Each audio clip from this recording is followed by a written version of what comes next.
Los casos totales hasta el momento son 53.617 casos confirmados de coronavirus desde el inicio de esta pandemia. Era una cifra que se esperaba, el umbral que temíamos pasar una vez que se conociera el último reporte. Los más de 50.000 casos de coronavirus en nuestro país se registran a 11 semanas de conocido el primer contagio en Chile. El octavo país americano en reportar positivo un caso de coronavirus es Chile.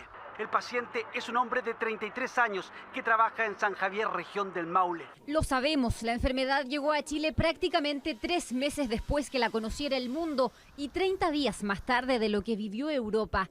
¿Es comparable entonces en semanas epidemiológicas lo que está ocurriendo en nuestro país respecto de lo que ya pasó en Italia o en España? Si comparamos con Europa, la explosión de casos ocurrió mucho más precozmente, ocurrió básicamente un mes después de que tuvieron los casos, no de 2 meses, de tal manera que en Chile ha sido más contenido la situación. En Italia, por ejemplo, se detectaron el 31 de enero los primeros casos de contagio, 2 turistas chinos que paseaban en Roma, pero no fue hasta el 21 de febrero, 3 semanas después, que los casos aumentaron exponencialmente en Lombardía y se registró el primer fallecido.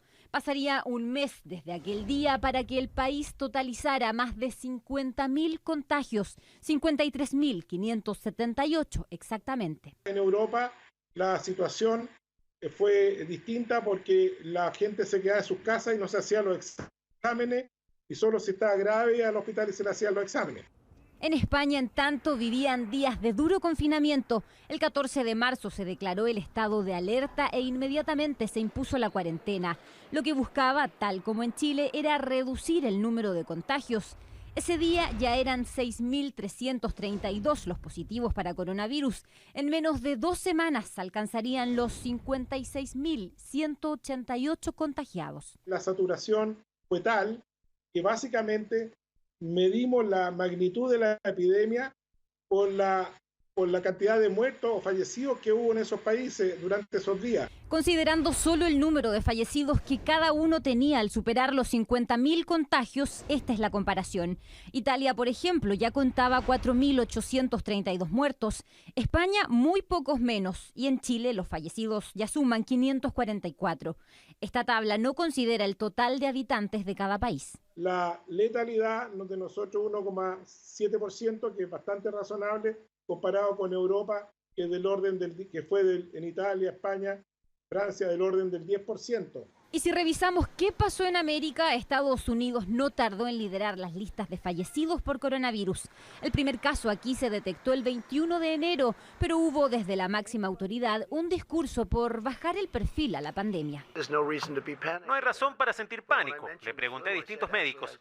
¿Es esto como la gripe? Porque la gente muere de gripe, pero lo tenemos bajo control. Un mes después de esa declaración, Estados Unidos confirmaba más de 60.000 contagios y 809 personas fallecidas por coronavirus. ¿Qué eso implica en la vida diaria de la ciudadanía? Lo vimos en México, lo seguimos viendo en Brasil y lo vimos en Estados Unidos, entonces las medidas drásticas van un poco más tarde de lo que lleva la curva de enfermedad y evidentemente eso impacta en mortalidad. Lo que allá ocurrió, dicen los expertos, sirve para evidenciar lo relevante que es el comportamiento humano en la propagación del virus y que en el caso de Chile se refleja ahora, semanas después de la supuesta nueva normalidad.